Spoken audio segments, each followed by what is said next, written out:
আব্দুল শাকুর দিনপুরি রাহিমাহুল্লাহ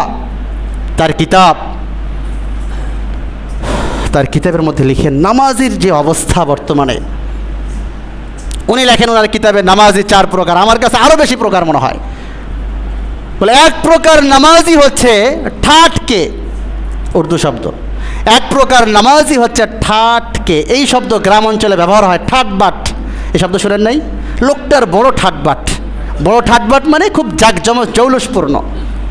এক প্রকার নামাজি হচ্ছে ঠাটকে, মানে জাঁকজমক সহকারে নামাজ আদায় করে, সাফে আউয়ালে চলে আসে, শুরুতে চলে আসে, আজান হলে চলে আসে, সুন্নত আদায় করে নামাজে দাঁড়িয়ে যায়, জাঁকজমকপূর্ণ নামাজি। আরেক প্রকার নামাজি হচ্ছে আটকে। 8-এর 1 মানে শুধু জুমায় এসে শরিক হয় কোনো রকম, তাও আসে লাস্টে, বের হয় ফার্স্টে। খতিব 2 মিনিট দেরি করলে ঘড়ির দিকে বারবার তাকায়। কে বলেছে আপনাকে, কে এই ক্ষমতা দিয়েছে আপনাকে ঘড়ির দিকে তাকানোর?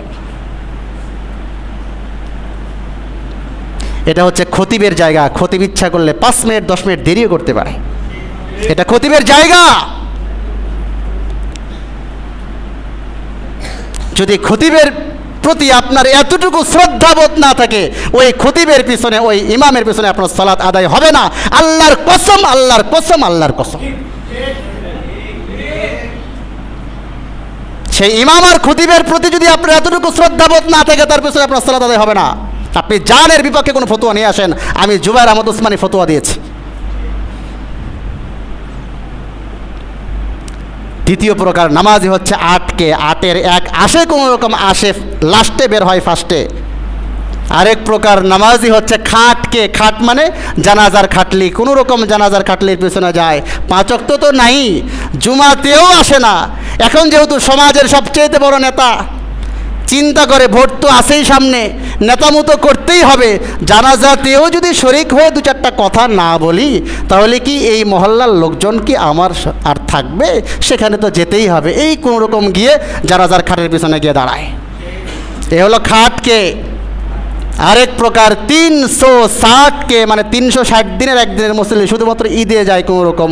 ওই যে নতুন কাপড় কিনেছে, আর এই কাপড় তো দেখাতেই হবে, এজন্য যায় ঈদের সালাতে। আরও কত কত প্রকার আছে। ইলেকশনের সালাত, ভোট আসলেই একটা টুপি চলে আসে মাথায়, আর পুরো আলখেল্লা চলে আসে। আর ইলেকশন পার হয়ে গেলে আলেমদের বিপক্ষে সবচেয়ে বড় বিষোদগার তারাই করছে। কোরআন হাদিসের বিপক্ষে সবচেয়ে বিষোদগার তারাই করছে। কে বলেছে তোমাকে এই আলখেল্লা আর টুপি পড়তে? তুমি নাস্তিক প্রকাশ করো যে হ্যাঁ আমি নাস্তিক, তাতে সমস্যা নাই। তুমি নাস্তিক হয়ে ইসলামের লেবাস কে তোমাকে ধারণ করতে বলেছে? আল্লাহ পাক রব্বুল আলামিন আমাদেরকে প্রথম সারি ঠাটকে, জাঁকজমকপূর্ণ, জৌলসপূর্ণ নামাজি হওয়ার তৌফিক দান করে সকলেই বলি আমিন। থাকবে খেতাবাত, কি বলেন? খেতাবাত থাকবে তো? খতিব সাহেব এত কড়া কথা বললে তো খেতাবাত থাকার কথা না। প্রিয় ভাই, কোরআনুল কারীমের 20 নম্বর সূরা তাহা এর 50 নম্বর আয়াতে আল্লাহ তাআলা বলেন, ক্বালা রাব্বুনাল্লাযী আ'তা কুল্লা শাইইন খালাকাহু সুম্মা হাদা। আল্লাহ পাক রব্বুল আলামিন সমস্ত মাখলুকাতকে সৃষ্টি করেছেন এবং প্রত্যেকটা মাখলুকাতের জন্য নিজ নিজ কক্ষপথ আল্লাহ তাআলা দিয়ে দিয়েছেন। রুট, প্রত্যেকটা মাখলুকের জন্য আলাদা আলাদা রুট আল্লাহ তাআলা নির্ধারণ করেছেন।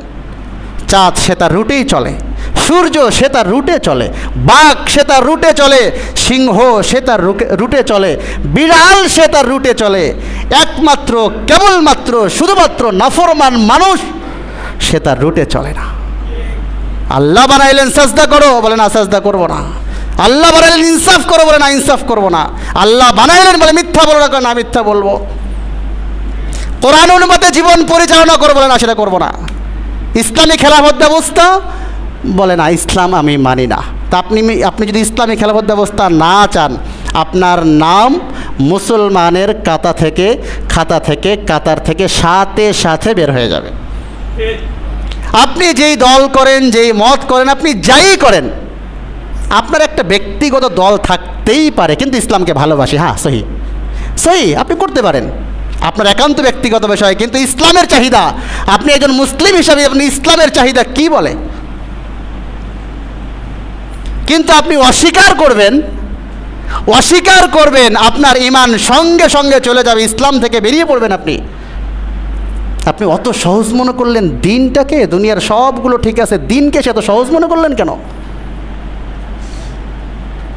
ইসলামী খেলাফত ব্যবস্থা থাকলে আজান হয়ে গেলে কি ইমাম আর খতিব গিয়ে চিল্লাইতে হবে এই শাটার বন্ধ করো? বলেন, ইসলামী খেলাফত ব্যবস্থা থাকলে কি পা ধরে বলতে হবে ভাই চুরি টুরি করিস না? ইসলামী খেলাফত ব্যবস্থা থাকলে বলতে হবে না যে আমার মেয়ে বের হচ্ছে কেন নিরাপদে রাস্তায় চলতে পারছে না, বলতে হবে না। তার নিরাপত্তা ইসলামী খেলাফত ব্যবস্থা দিবে। এই জন্য ইসলামী খেলাফত ব্যবস্থা 90% উপর মুসলমান, আর সে দেশটা ইসলামী খেলাফত ব্যবস্থায় চলবে না। তো আমি তো একেবারে সামান্যতম ইমানদার। আল্লাহ তাআলা বোঝার তৌফিক দান করে, সকলেই বলে আমিন।